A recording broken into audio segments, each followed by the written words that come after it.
रे मन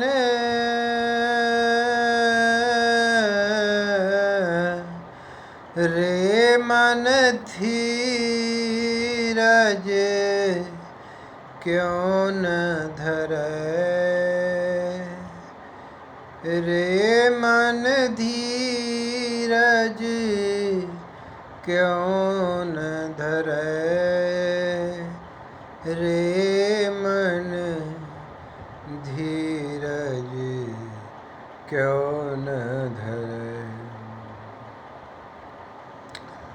संवत 2000 के ऊपर संवत 2000 के ऊपर ऐसो योग परै ऐसो योग परै ऐसो योग परै पूरब पश्चिम उत्तर दक्षिण पूरब पश्चिम उत्तर दक्षिण 34 काल परै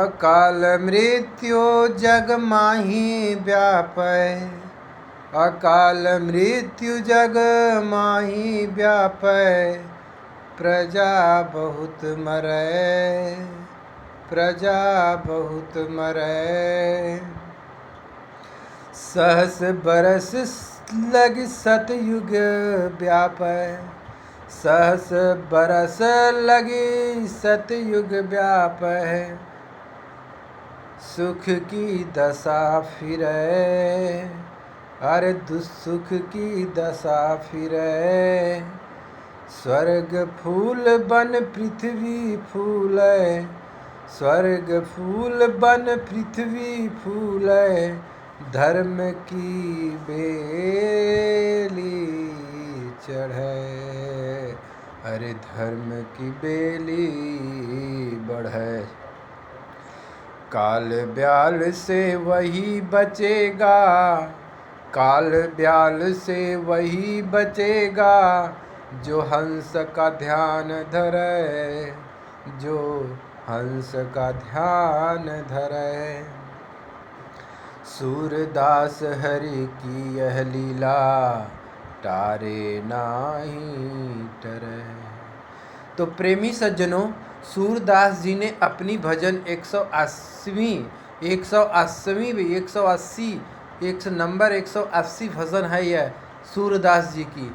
रे मन धीरज क्यों न धरै कि हे मन धीरज रखो। संवत 2000 के ऊपर ऐसा योग पर है जैसा आज इस प्रत्यक्ष समय में इस वर्तमान समय में आप सब देख रहे हैं। करें पूरब पश्चिम उत्तर दक्षिण 34 काल परै और ये भी सत्य है कि पूरब पश्चिम उत्तर दक्षिण चारों दिशा में काल ही काल नजर आ रहा है, मृत्यु ही मृत्यु नजर आ रही है। अकाल मृत्यु जग माही व्यापै प्रजा बहुत मरै।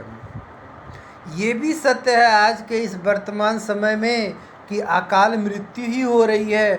हम पता नहीं पा रहे हैं हमारे बीच से कौन कब चला जा रहा है, इसी को अकाल मृत्यु कहा गया है। प्रेमी सज्जनों, आज जो प्रत्यक्ष आपको दिखाई दे रहा है जिसमें प्रजा बहुत मर रही है, प्रजा का मतलब आप समझते होंगे कि वह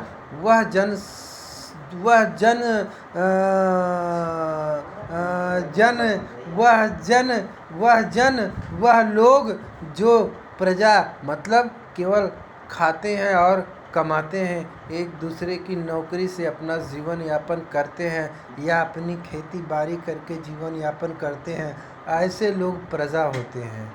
ठीक है, तो सहस बरस लगी सतयुग व्यापै सुख की दशा फिरै और सहस्त्रों वर्ष लगेंगे सतयुग को आने में, सैकड़ों वर्ष लगेंगे सतयुग को आने में, तब जाके सुख की दशा में यह संसार हो जाएगा। फिर सुख की दशा लौटेगी। स्वर्ग फूल बन पृथ्वी फूले, धर्म की बेल बढ़े। मतलब यह पृथ्वी, यह धरती फूलों से, पेड़ पौधों से, जंगल झाड़ियों से पूरा एकदम भर जाएगा। और तब उस समय जो भी नर, जो भी मनुष्य रहेंगे वह धर्म की राह पर चलेंगे, धर्म के मार्ग पर चलेंगे और धर्म को अपनाएंगे, आत्मसात करेंगे, उसी के आधार पर अपना जीवन जिएंगे। जैसा कि बहुत ऐसे आप देख रहे होंगे हैं। आगे करें, काल ब्याल से वही बचेगा जो हंस का ध्यान धरे। ये जो काल ब्याल है, जो ये काल का समय चल रहा है, जो ये जो है अकाल मृत्यु का समय चल रहा है, इस समय से वही बचेगा, इस अकाल मृत्यु से वही बचेगा जो हंस का ध्यान धरे। हंस समझते हैं क्या है? यही हंस आपकी आत्मा है, यही श्वास है, यही प्रकाश है, इसी का ध्यान आपको करना है। वो भी हंस का ध्यान कैसे करना है, उस हंस का ज्ञान आपको कौन देगा?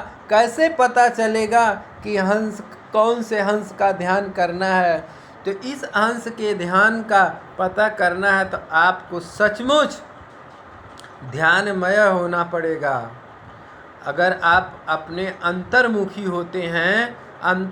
होते हैं तो ध्यान करते हैं उस परमात्मा का अपने इस माथे पर, ललाट पर, तो धीरे धीरे धीरे धीरे धीरे धीरे आपको प्रकाश मालूम होगा, वह ज्योति मालूम होगी, वह परम शक्ति मालूम होगी, वह परम सत्ता मालूम होगी, जिससे उस हंस का ध्यान आप कर पाएंगे, मार्ग पा पाएंगे, अन्यथा नहीं।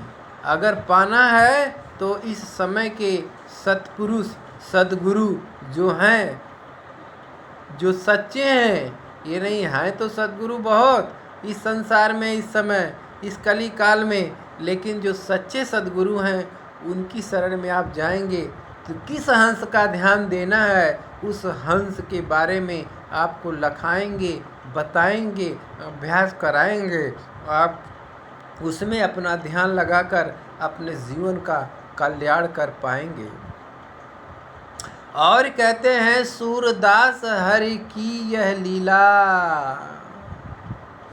सूरदास जी कहते हैं यह हरि की लीला है, यह भगवान की लीला है मनुष्यों के लिए कि हे मनुष्य, हे इंसान, अब सुधर जाओ, जान जाओ, पहचान जाओ कि आप इस संसार में किस लिए पैदा हुए हैं, आपको यह क्षणिक जीवन किस लिए मिला है। तो सूरदास जी कहते हैं, हर की यह लीला टारे नाही टरे। यह जो भगवान की लीला है, यह माया है, ये टारने से भी टर नहीं सकती है, लाख प्रयास करें।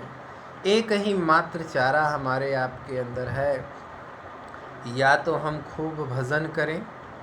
भजन करेंगे कैसे? जब तक उस हंस के नाम का पता नहीं चलेगा, उस हंस का पता नहीं चलेगा, तब तक आप ध्यान कैसे करेंगे? इसलिए समय के सद्गुरु के पास जाइए और उनसे जो है इस हंस के ध्यान का ज्ञान प्राप्त करिए और अपने जीवन का कल्याण करिए। यही समय आने वाला है, यही समय आने वाला है। देख लीजिएगा, हम आपके बाद आने वाली पीढ़ियां इस समय को देखेंगी कि सब लोग हमेशा अपने जो है कर्म के आधार पर